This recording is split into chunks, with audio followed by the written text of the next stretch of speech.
ஓம் சரவணபவ. ஓம் ஓம் சரவணபவ. ஓம் ஓம் சரவணபவ. ஓம். நேயர்களுக்கு வணக்கம். இன்றைக்கி நான் உங்களுக்காக எடுத்துகிட்டு வந்திருக்க ஜாதகம் ஒரு பெண்ணுடைய ஜாதகம். இந்த ஜாதகத்தில் என்னென்ன விஷயங்களை தெரிஞ்சுக்க போகிறோம் அப்படின்னா, இவருக்கு அமையக்கூடிய தொழில் என்ன அப்படிங்கிறதும், இவருக்கு திருமணம் எப்போ ஆகும் அப்படிங்கிறத பற்றியும் பார்க்க போகிறோம். அதோட இப்போது நாடி அப்படின்ற ஒரு ஜோதிட முறை இருக்குங்க. அந்த ஜோதிட முறையில் கிரக சேர்க்கைகளை வச்சு பலன் எடுக்கிற ஒரு முறை இருக்குது. அதில் தொழில்காரகன், அதாவது ஜீவனக்காரகன் சனி பகவான் அப்படின்னு சொல்லுவாங்க.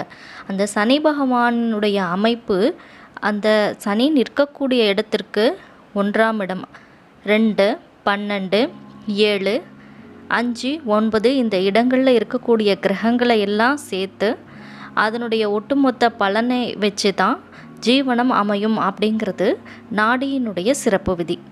அந்த விதியையும் இந்த திதியோக கரணத்துக்குள்ளே நம்ம அப்ளை பண்ணி பார்க்க போகிறோம். சரி, இப்போது இந்த ஜாதகர் பார்த்திங்கன்னா ஒரு மீன லக்ன பெண் ஜாதகர். இப்போது இவங்களுக்கு லக்ன புள்ளி பார்த்திங்கன்னா ரேவதி 1 அப்படின்னு இருக்குது. முதல்ல இந்த லக்னத்தை கரெக்ஷன் பண்ணணும். இதை நான் பண்ணியிருப்பேன். என்னுடைய இந்த வீடியோவினுடைய எண்டு செக்ஷனில் நான் அதை காமிச்சிருப்பேன். அப்படி பண்ணதுக்கப்புறம் என்ன மாறி இருக்குது அப்படிங்கிறத. சரி, இப்போது லக்னாதிபதி குரு பகவான், 10ஆம் இடத்து அதிபதியும் குரு பகவான். சரி, 10ஆம் இடத்தை ஏன் பார்க்குறோம் அப்படின்னா, பொதுவாக எல்லாருடைய ஜாதகத்திலையும் 10ஆம் இடம் அப்படிங்கிறது தொழில் ஸ்தானம். இதுதான் பாரம்பரியம் நமக்கு சொல்கிற தகவல்.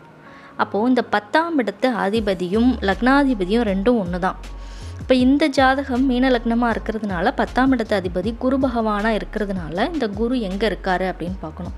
குரு அனுஷம், சனி சாரம் வாங்கி யோகி சாரம் வாங்கி பலமாக உட்காந்துட்ருக்காரு. அப்போ இந்த பெண்ணுக்கு உத்தியோகம் எப்படி இருக்கும் அப்படின்னா, நல்ல வேலை கிடைக்கும். அடுத்ததாக என்ன வேலை கிடைக்கும் அப்படின்னு ஒரு சின்ன மேலோட்டமான ஒரு தகவலை பார்க்கலாம். ஏன்னா இதை நாடியை நம்ம அப்ளை பண்ண போகிறோம். இந்த பெண் விசாகம் நட்சத்திரத்தில் பிறந்திருக்காங்க. கண்டம் நாம யோகம். கண்டம் நாம யோகத்துக்கு சனி பகவான் யோகி, சந்திரன் அவயோகியாக வருவார். நவமி திதி கரசை கரணம். இப்போ சந்திரன் அவயோகியாக வர்ற அதே நேரத்தில் அதே சந்திரன் இங்கே கரணநாதனாகவும், ஒரே கிரகம் இவங்களுக்கு அவயோகியாகவும் வருது, அதே கிரகம் இவங்களுக்கு கரணநாதனாகவும் வருது. அப்படிங்கிறது குறிப்பிடத்தக்க நம்ம நோட் பண்ணி பார்க்க வேண்டிய ஒரு விஷயம்.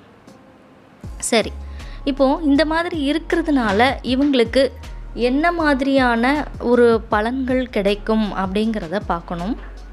அப்போது இதில் எப்படி நம்ம யோகத்தை எடுத்துக்கிட்டோமோ அதே மாதிரி உப யோகம், உப அவயோகம், இந்த 2 கிரகங்களையும் நம்ம கண்டிப்பாக எடுத்துக்கணும். நான் ஏற்கனவே சொன்ன மாதிரி சனி பகவான் யோகாதிபதி அப்படின்னு சொன்னேன்.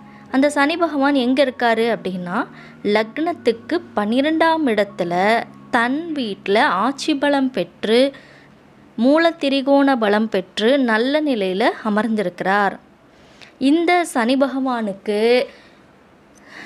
7ஆம் இடத்துல செவ்வாய், அடுத்து அவருக்கு 5ஆம் இடத்துல கிரகங்கள் இல்லை, 2ல் கிரகம் இல்லை, 12ஆம் இடத்துல சூரியன் புதன்ற 2 கிரகங்கள் இருக்குது.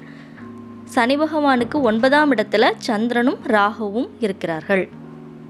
இப்போ இதை வச்சு நம்ம எப்படி பலன் சொல்ல போகிறோம் அப்படின்னா, சனி ஜீவனக்காரகன்ற அமைப்பு இந்த பெண்ணுக்கு சிறப்பாக இருக்கிற காரணத்தினால இந்த பெண்ணுக்கு நல்ல ஜீவனம் அமையும் அப்படின்னு சொல்லலாம். இப்போது இந்த கோச்சாரம் பார்த்திங்கன்னா இன்றைக்கி இருக்கிற கோச்சாரம் இது. இப்போது இந்த கோச்சாரத்தில் யோகாதிபதி சனி பகவான் இந்த பெண்ணினுடைய லக்னத்திலேயே அமர்ந்திருக்கிறார். இன்றைக்கி இருக்கிற நிலைமை அதுதான். அடுத்தது சுக்கிரன் லக்னத்தில் இருக்கிறாரு, ராகு பகவானும் இருக்கிறாரு. இந்த சனி, ராகு, சுக்கிரன் எல்லாம் மீனராசி மண்டலத்தில் சஞ்சாரம் செய்துகிட்டு இருக்கிறாங்க.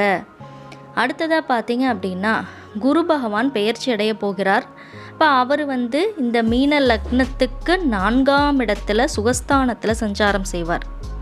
அப்போது இந்த லக்னாதிபதிக்கு 4ஆம் இடம் சிறப்பாக ஒரு நல்ல நிலையை உருவாக்கி கொடுக்க இருக்குது.